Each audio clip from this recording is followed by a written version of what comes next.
Hello and welcome. My name is Alan, and today we are back with more ideas and opinions of Albert Einstein. Today we are reading two pieces.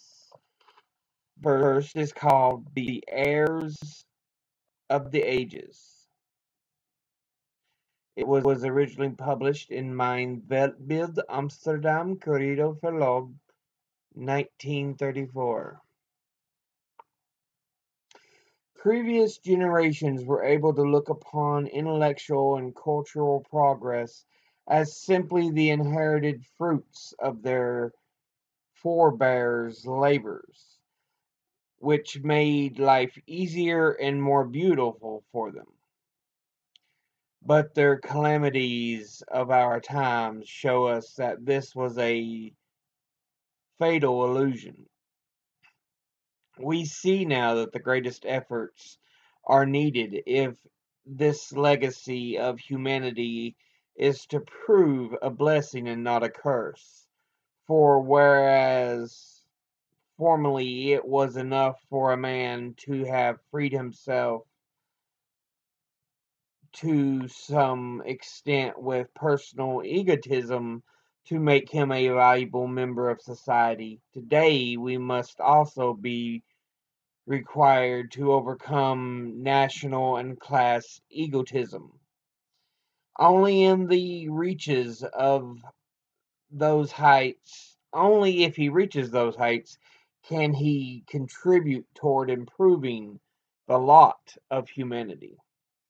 As regards this most important need of the age, the inhabitants of a small state are better placed than those of a great power, since the latter are exposed both in politics and economics to the temptation to gain their ends by brute force. The agreement between Holland and Belgium, which is the only bright spot in European events during the last few years, encourages one to hope that the small nations will play a leading part in the attempt to liberate the world from the degrading yoke of militarism through the renunciation of the individual country's unlimited right of self-determination. I think I've read that piece already, but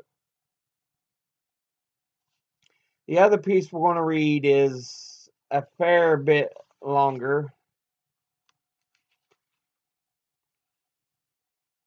almost 3 pages, so bear with me. It's called The War is Won, but the Peace is Not. From an address on the occasion of the 5th Nobel anniversary dinner at the Hotel Astor in New York, December the 10th, 1945.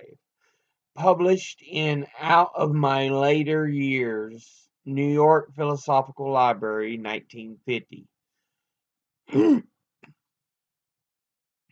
Physicists find themselves in a position not unlike that of Alfred Nobel.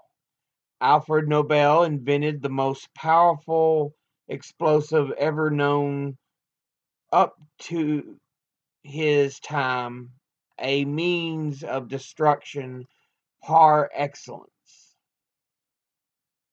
In order to atone for this, in order to relieve his human conscience, he instituted his awards for the promotion of peace and for achievements of peace.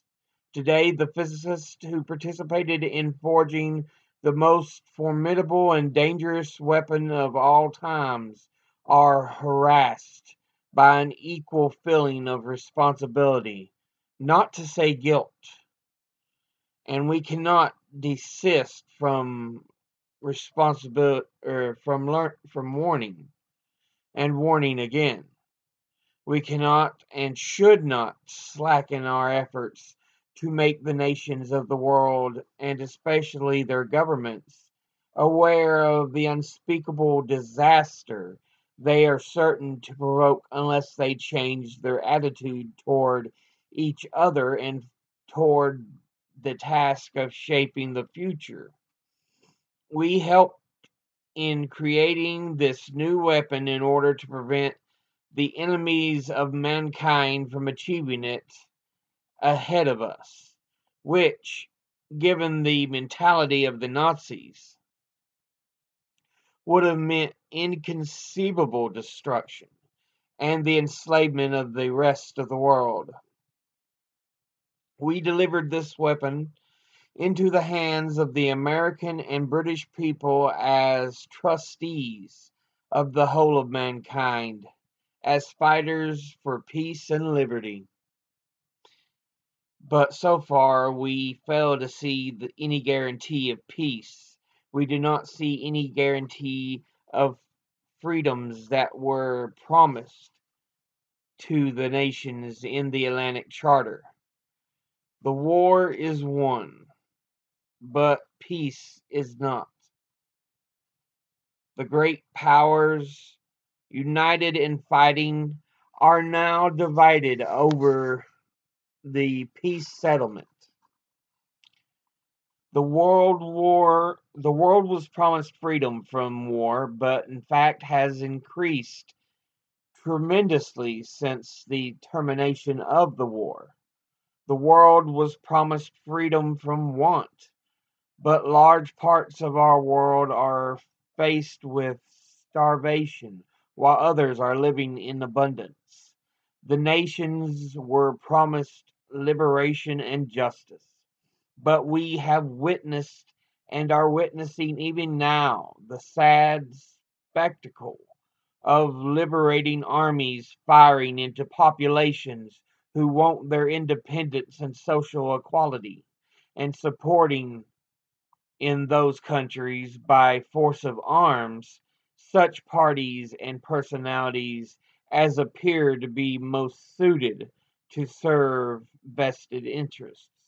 Territorial questions and arguments of power, obsolete though they are, still prevail over the essential demands of common welfare and justice.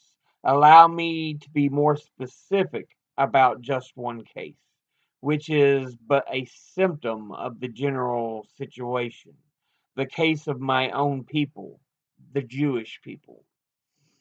So long as Nazi violence was unleashed only, or mainly, against the Jews, the rest of the world looked on passively, and even treaties and agreements were made with the patently criminal government of the Third Reich. Later, when Hitler was on the point of taking over Romania and Hungary, at the time when Majdanek and Ostwiecim were in Allied hands, um, and the methods of the gas chambers were well known all over the world. All attempts to rescue the Romanian and Hungarian Jews came to naught because the doors of Palestine were closed to Jewish immigrants from the British government, and no country should be found that would want those forsaken people. They were left to perish like their brothers and sisters in the occupied countries. We shall never forget the heroic efforts of the small countries of the Scandinavian, the Dutch, the Swiss nations, and of individuals in the occupied parts of Europe who did all in their power to protect Jewish lives. We do not forget the humane attitude of the Soviet Union, the who was the only one among the big powers to open her doors to hundreds of thousands of Jews when the Nazi armies were advancing in Poland. But after all that has happened and was not permitted or not prevented from happening, how is it today? While in Europe, territories are being distributed without any qualms about the wishes of the people concerned. The remainders of European Jewry, 1/5 of its pre-war population, are against denied access to their haven in Palestine and left to hunger and cold and persisting hostility. There is no country, even today, that would be willing or able to offer them a place where they could live in peace and security. And the fact that many of them are still kept in degrading conditions of concentration camps by the Allies gives sufficient evidence of the shamefulness and hopelessness of the situation. These people are forbidden to enter Palestine with reference to the people or to the principle of democracy. But actually, the Western powers, in upholding the ban of the white paper, are yielding to the threats and the external pressure of 5 vast and underpopulated Arab states. It is sheer irony when the British foreign minister tells the poor lot of European Jews they should remain in Europe because their genius is needed there, and on the other hand, advises them not to try to get at the head of their queue lest they might incur new hatred and persecution. Well, I am afraid they cannot help it. They cannot fit. Uh, they with their 6 million dead, they have been pushed at the head of the queue of Nazi victims, much against their will. The picture of our post-war world is not bright, so far as we, the physicists, are concerned. We are no politicians, and it has never been our wish to meddle in politics. But we know a few things about the politicians. We know a few things the politicians do not know, and we feel the duty to speak up and to remind those responsible that there is no escape into easy comforts. There is no distance ahead for proceeding little by little and delaying the necessary changes into an indefinite future. There is no time left for petty bargaining. The situation calls for a courageous effort, for a radical change in our whole attitude, in the entire political concept. May the spirit that prompted Alfred Nobel to create his great institution, the spirit of trust and confidence, of generosity and brotherhood among men, prevail in the minds of those upon whose decisions our destiny rests. Otherwise, human civilization will be doomed. So, yeah,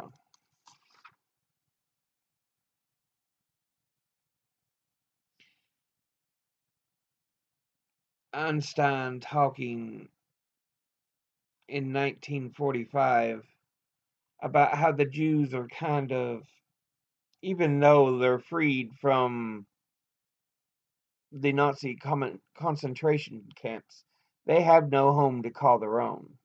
And you notice he keeps talking about they're not being let into Palestine because as of yet, there is no Israel, no nation of Israel, as there is today.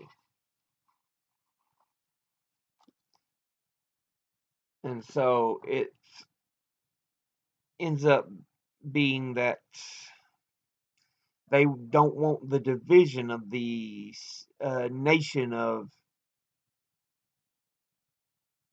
um, Palestine. Many of the Palestinians don't. They're not wanting to give in because it's their land now.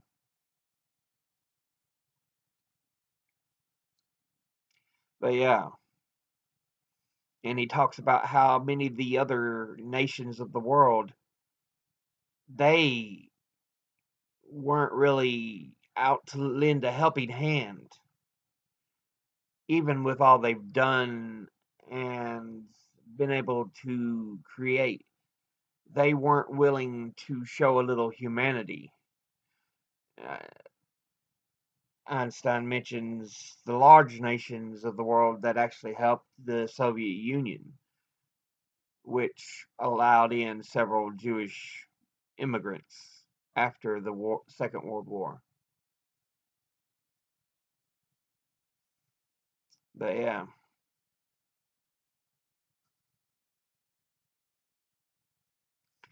but that'll be it for this episode. I'll see you all in the next one. As always, educate thyself, think, read, study, learn. Someone tries to tell you something you have trouble believing, ask them to cite their sources. But till then, later.